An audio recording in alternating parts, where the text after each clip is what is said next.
안녕하세요. 한재훈입니다. 한국전통서당문화진흥에서 진행하는 논어 강의 양화제 17, 22장부터 보시겠습니다.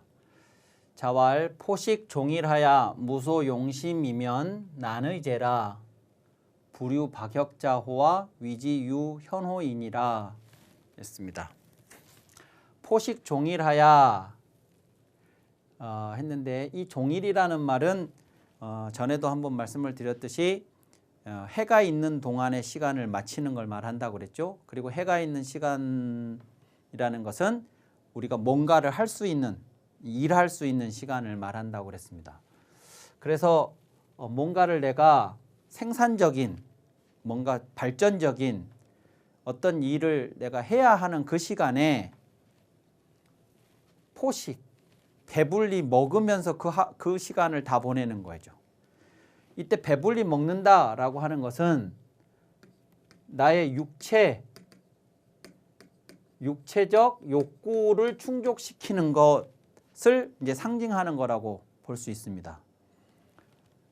그리고 무소용심이면 마음을 쓴 바가 없으면 그랬죠. 요 용심, 마음을 쓰는 거. 뭐에 대해서 내가 마음을 쓰느냐? 그러면 나 자신의 성장 또는 발전, 이것을 위한 일에 마음을 쓰는 거죠. 근데 그것이 없다면 했어요. 그러니까 하루 종일 먹기만 하고 그리고 실질적으로 내가 뭔가 더 성장하고 발전할 수 있는 어떤 일에 마음 쓴 것이 없다면 그랬습니다. 그러면 이제 여기서는 그렇게 말을 안 했지만 만약에 이렇게 한다 그러면 이것이 이제 어떻게 말할 수 있는 거냐? 그러면 저것은 저렇게 만약에 산다 그러면 저것은 인간이 금수하고 즉 동물하고 전혀 차이가 없는 삶을 살고 있는 것. 그러니까 동물들이 사는 거를 보면 하루 종일 먹을 거 찾아다닙니다. 그리고 배부르면 잡니다. 그리고 일어나서 배고프면 또 먹을 거 찾으러 다닙니다. 그런 삶이죠. 그러니까 인간이 배를 골아서도 안 되고 먹을 것을 무시해서도 안 되죠. 그렇지만 배만 부르면 모든 것이 그냥 만사 오케이라고 그렇게 살 수도 없는 거죠. 뭔가 배부르는 것도 당연히 해야 되겠지만 내가 육체를 가지고 살아가니까 건강을 유지하기 위해서 뭘 먹고 하는 것도 해야 되겠지만 그렇지만 그와 동시에 또 우리가 뭣도 해야 되냐면 뭔가 정신적인 부분을 발전시키고 성장시키는 그래서 삶의 질이 양 말고 질적인 삶도 높여가는 그런 일에도 마음을 써야 되는데 오로지 그냥 육체적 욕구 를 충족시키는 일에만 하루의 시간을 다 보낸다 그러면 난의제라 그랬어요. 이건 어렵다 그거예요. 그러니까 이래 가지고는 뭐 어떻게 해보기가 어렵다는 것이죠. 이게 이제 상당히 공자가 이 상황을 대단히 이제 부정적으로 언급하는 장면입니다. 그러면서 뭐라고 했냐면 부류박혁자호와 박혁이라는 거, 요게 이제 보통 우리가 장기박, 바둑혁 그럽니다. 그런데 이게 우리가 말하는 그 장기는 초나라하고 청색의 초나라하고 그 다음에 빨강색의 한나라하고의 초한 대전을 가지고 그 놀이를 만든 거죠. 우리가 말하는 장기라고 하는 것이. 그런데 이 초한 대전은 공자보다도 이후식이니까 사실 이것은 우리가 알고 있는 그 장기는 아니고 요 박혁이라는 게 이제 어떤 형태인지는 알 수 없지만 요건 이제 우리가 알고 있는 그 바둑이라고 볼 수도 있는데 이것이 이제 뭐냐 그러면 놀이다. 예? 예. 그 뭐 이렇게 뭐 다양한 형태의 이렇게 그 놀이판을 놓고 하는 놀이들이 있겠죠. 그런 놀이를 말하는 것입니다. 게임. 요즘 말로 하자면 그런 것도 있지 않냐 그거예요. 그러니까 하루 종일 배부르게 먹기만 하고 마음을 쓰는 것이 없다 그러면 어렵다. 그러면 마음을 쓰는데 아무것도 마음을 쓰지 않는 것보다는 장기나 바둑 같은 것도 있지 않냐. 그런 거라도 하는 것이 유현호이니라. 오히려 아무것도 안 하는 것보다 현명하다. 낫다. 그러니까 이것은 바둑이나 장기 같은 이 게임이나 놀이 같은 것도 노름 같은 것을 해라 이 말이 아니고 이것도 사실은 생산적이지 않은 거죠. 그냥 순간의 그냥 즐거움을 위해서 하는 거지 그것을 통해서 내가 더 성장한다거나 발전한다거나 그런 거는 아니니까. 그렇지만 아무것도 안 하는 것보다는 이런 거라도 하는 게 여기라도 마음을 쓰는 것이 더 낫다고 이야기를 함으로써 아무것도 안 하고 이렇게 지내는 것을 꾸지람하는 것이다. 이렇게 이해하시면 되겠습니다. 자, 23장 보시죠. 자로왈 군자 상용호이까 그랬습니다. 군자가 용맹을 숭상합니까? 높이 칩니까? 그런 거죠. 용맹을 숭상합니까?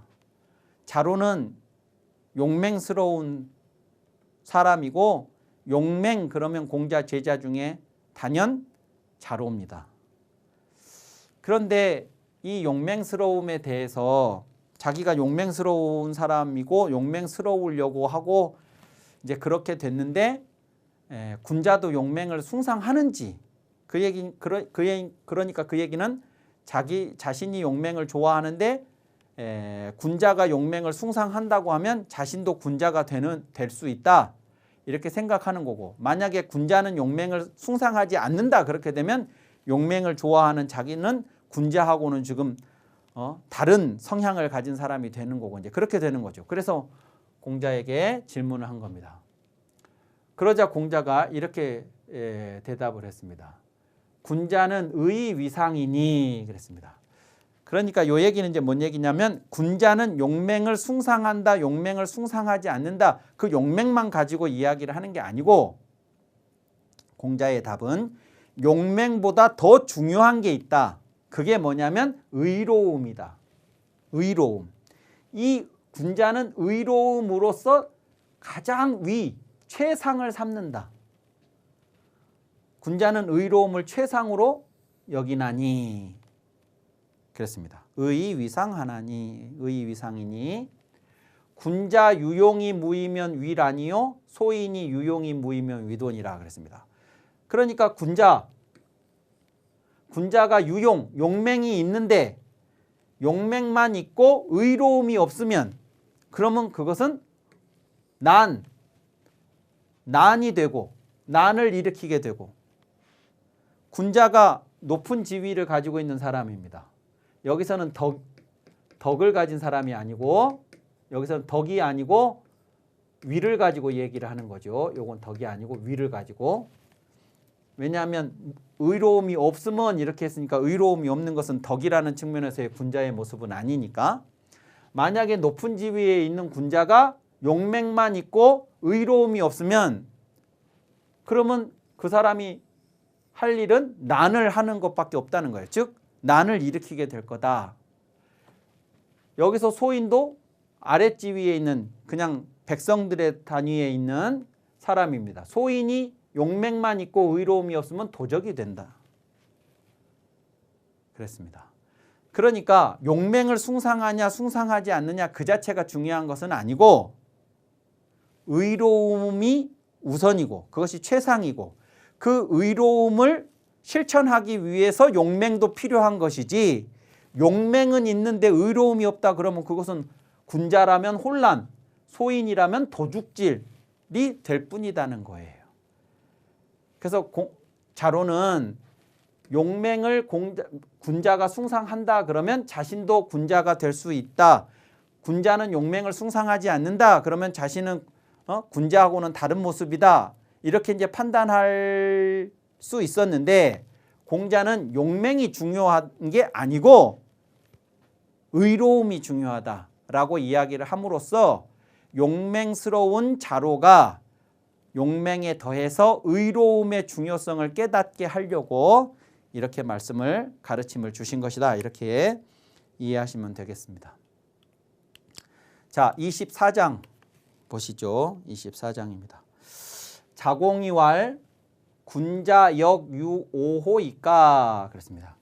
군자도 또한 미워함이 있습니까? 그랬어요. 자, 이 질문이 참 재밌는 질문입니다. 군자 그러면 모든 것을 포용하고 이해하고 용서하고 그래서 누군가를 무엇을 미워한다는 것은 없을 것처럼 생각이 되죠. 그런데 자공은 이렇게 질문했어요. 군자도 미워하는 게 있습니까? 이렇게. 예. 어찌 생각하면 허를 찌르는 질문, 아주 예리한 질문입니다. 그러자 공자가 이렇게 답을 하셨죠. 자왈 유오하니 미워하는 게 있지 이러면서 오칭인지악자하며 오거하류이 산상자하며 오용이 무례자하며 오과감이 질자니라 이랬습니다.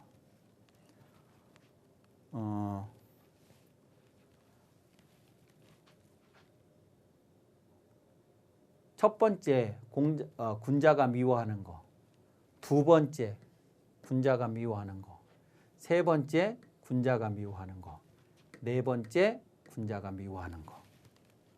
이렇게 네 가지를 얘기를 했습니다. 첫째, 칭인지악자. 군자가 미워하는 것은 칭인지악자, 남의 악을 칭하는 자. 저 앞에서 공자가 군자는 성, 인지미, 불성, 인지악 이라는 말을 했습니다. 남의 악을 완성시켜주지 않는다. 남의 아름다운 점을 완성시켜주고 군자는 그렇게 한다. 이런 말을 했고 소인은 이와 반대다 이랬습니다. 남의 악을 완성시켜주지 않는다는 것은 어떤 사람의 악을 자꾸 들춰내고 자꾸 이야기를 하고 그래서 그 사람이 정말 악한 사람이 되게 만들어버리는 거. 그런 짓 안 한다는 거예요. 근데 소인은 자꾸만 남의 악을 들춰내고 자꾸 남의 악을 이야기하고 그 사람을 악한 사람으로 만들어버려요. 군자하고 반대로. 칭인지악자도 마찬가지예요. 남의 악을 칭하는 자. 어떤 사람을 자꾸 그 악한 점만을 들춰내서 그 사람에게도 아름다운 점이 있을 텐데 아름다운 점은 전혀 언급을 하지 않고 그 사람의 악한 것만을 얘기를 해요. 그걸 미워한다는 거예요. 군자는. 군자가 미워하는 건 그런 사람이에요. 두 번째, 거하류이 산상자하며 하류에 거하면서 위에 있는 사람을 비난하는 자를 미워한다 그랬습니다. 하류, 요 상은 그러면 상류가 되겠죠. 하류에 있으면서 그러니까 누가 자신을 하류로 몰아넣은 것도 아니고 자기가 스스로 자기 자신을 하류에 위치를 시켰어요. 말하자면 아까 앞에서 얘기했던 것처럼 나를 조금 더 성장시키고 발전시키고 하는 데에 전혀 마음을 쓰지 않고 그냥 뭐 먹고 배부리 먹고 놀고 쓸데없는 짓 하고 이런 거 하는 데다가 시간을 다 보내면 나는 하류. 예. 강물이 흘러간다 그러면 상류가 있고 중류가 있고 하류가 있겠죠. 그러면 이 하류쯤 오게 되면 온갖 오폐수들이 다 몰려 들어와서 여기는 지저분하고 흐린 흙탕물 같은 것들이 돼 있겠죠. 여기 상류는 깨끗한 물이었겠는데. 마찬가지로 사회에도 수준 높은 그런 삶을 살아가는 사람들의 부류가 있고 아주 저질적인 삶을 살아가는 사람들의 부류들이 있습니다. 그것이 꼭 돈이 많고 적고의 문제가 아니에요. 그 사람의 삶의 그 방식이라든가 또 살면서 어떤 것에다가 더 가치를 두고 사느냐 뭐 그런 것들로 판단을 했을 때 저질적인 삶을 살아가는 사람들이 있어요. 그런 하류에 내가 살아요. 근데 누가 나보고 여기 살으라고 해서 내가 산 게 아니라 내가 나를 그냥 여기 이 상황에 살도록 내가 만든 거예요. 그래 놓고 요 위에서 그래도 잘 살아보겠다고, 반듯하게 살아보겠다고, 의미 있고 가치 있는 삶을 살아보겠다고 하는 그 사람들, 이 사람들이 물론 완벽한 사람들은 아니지만 그렇게 살아보려고 노력하는 사람들이 있습니다. 그 사람들을 보면서 맨날 비난을 해요. 얼마나 지네들이 잘났다고 막 이런 식으로.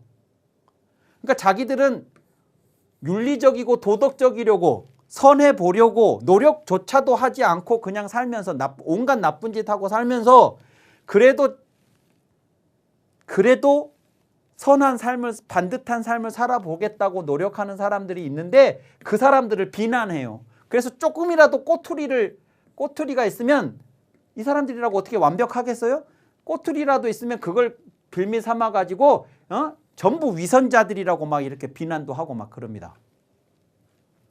요 산자가 그 비난하는 거예요. 하류에 거하면서 위에 있는 사람을 비난하는 그런 자들을 미워한다. 군자는. 세 번째, 오용이 무례자하며 용맹스럽기만 하고 예의가 없는 사람을 미워한다. 용맹스러운데 예의가 없어요. 그럼 버릇없겠지요? 지 멋대로겠지요? 마지막으로 과감히 질 자를 미워한다. 과감하되 꽉 막힌 자를 미워한다. 요 과감이라는 게 뭐냐면 요 과자가 열매 과자잖아요. 그러면 봄에, 여름에, 가을에 이렇게 시간이 지나가면 가을에 이런 과일로, 열매로 이렇게 결실을 이루어요. 이것이 결과예요. 결과. 과. 요 과를 맺다. 결과. 근데 이것이 되기까지 봄에 처음 이런 씨앗 같은 것처럼 이렇게 작은 것이 맺힙니다. 나무에. 그것이 여름을 거치면서 처음에 봄에 이것이 맺혔을 때 수백 개가 나무에 맺히는데 그것이 이 여름을 통과하면서 비바람이 몰아치고 태풍이 불고 떼약볕이 내려 쪼이고 하는 과정을 거치면서 거의 10중 8구 다 떨어지고 겨울에 요걸로 남는 것들은 그 중에 얼마밖에 안 돼요. 10%도 안 될지도 몰라요. 그 얘기는 무슨 얘기냐 그러면 이 봄에 이렇게 맺은 것들 중에 어떤 것들은 떨어지고 어떤 것들이 남아서 요게 된 건데 이 남은 이것들은 다른 것들이 떨어질 수밖에 없었던 그 조건, 비바람이 몰아치고 태풍이 불고 막 했던 그 조건에 똑같이 노출되어 있었으면서도 나무에서 떨어지지 않고 버틴 애들이죠. 이것이 과입니다. 그러니까 처음에 시작에서부터 이 마지막까지 그 중간에 어떤 시련이 있더라도 그 시련을 다 이겨내고 처음에 의도했던 것을 이루어내는 것을 과라고 해요. 칼을 뽑았으면 썩은 호박이라도 베라. 이것이 과입니다. 시작을 했으면 끝을 본다. 이것이 과입니다. 감자도 그런 거지요. 그 과정에서 어떤 것이 닥쳐도 그것을 헤쳐나가는 그 용감함. 그것이 감입니다. 과감.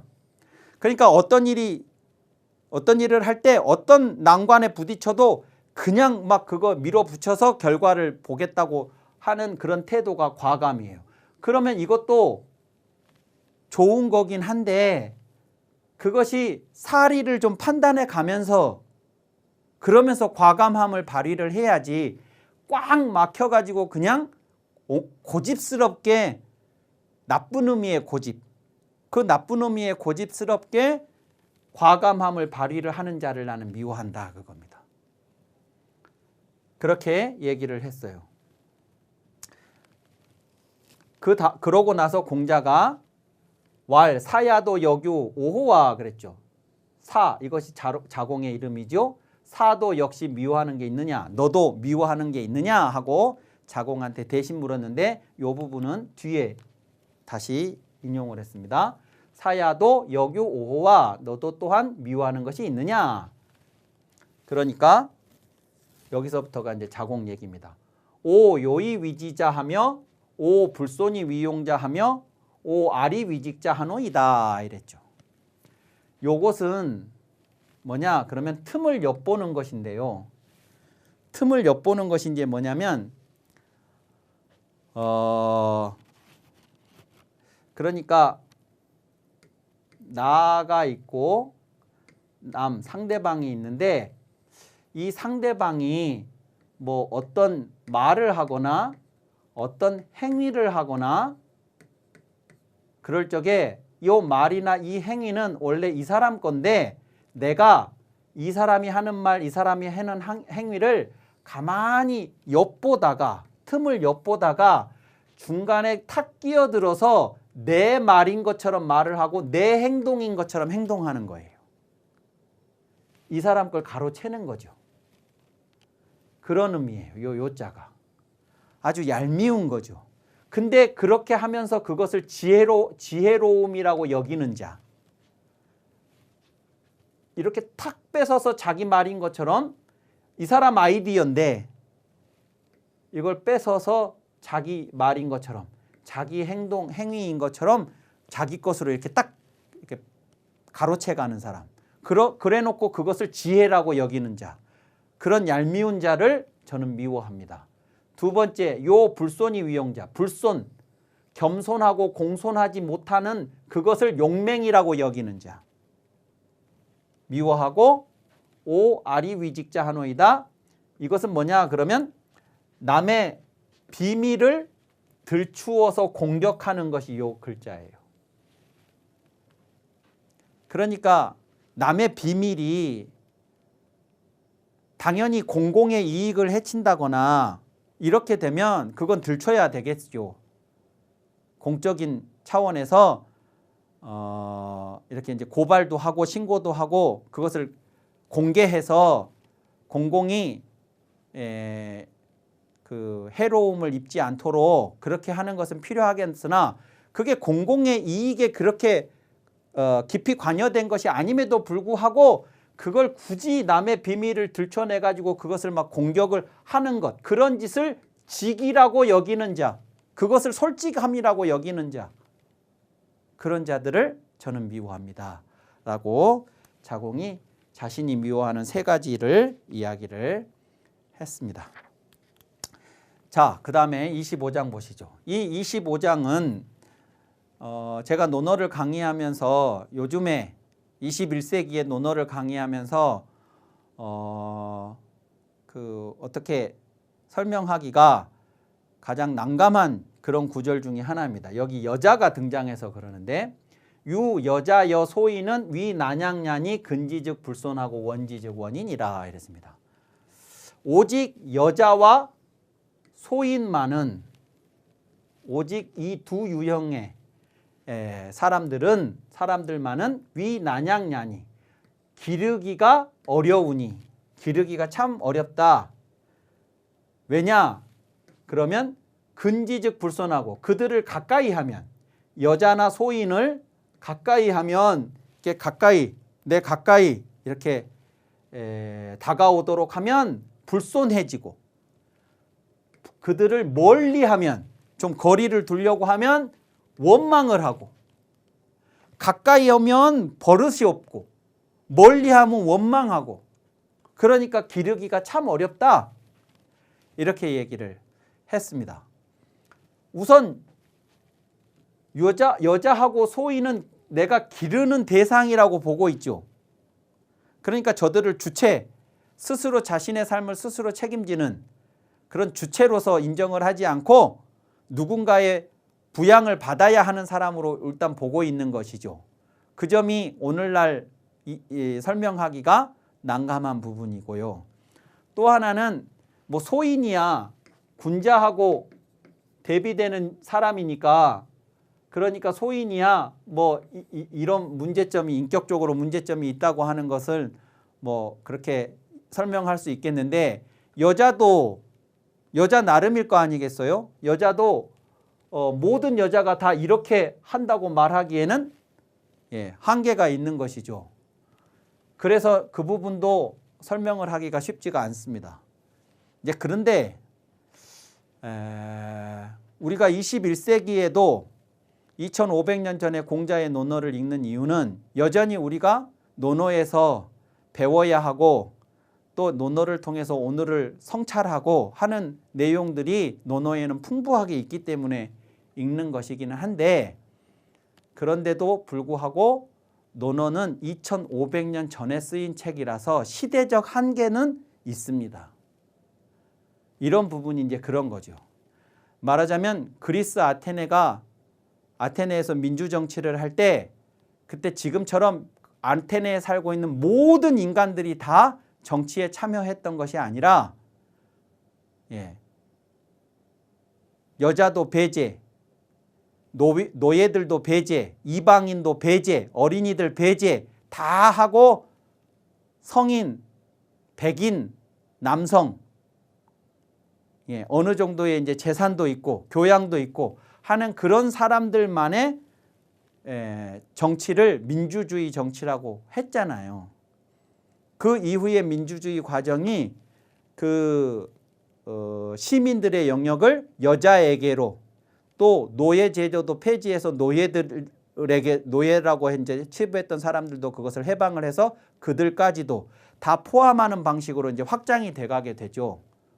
그렇다고 해서 그리스 아테네의 민주주의 정치를 여자도 배제하고 노예 배제하고 이방인 배제하고 그랬다고 그래서 그것을 그냥 오늘날 폐기하는 것이 아니고, 그때 당시에는 이제 그들을 시민이라고 생각을 했으니까 그들을 배제한 남성들만, 성인 남성들만을 시민이라고 생각을 했으니까 오늘날 시민의 범주를 확장을 해서 이 시민들이 어떻게 정치의 주체로서 정치를 이끌어갈 것인가 하는 것을 거기서 배우는 것처럼 그 시대의 한계는 시대의 한계로서 감안을 하고 보실 필요가 있겠습니다. 여기서 이제 중요한 건 이런 거라고 할 수 있어요.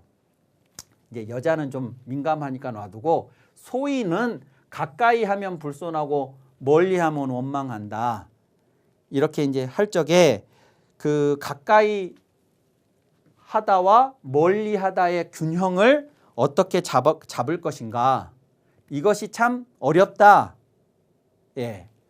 그렇게 하는 얘들이 문제다.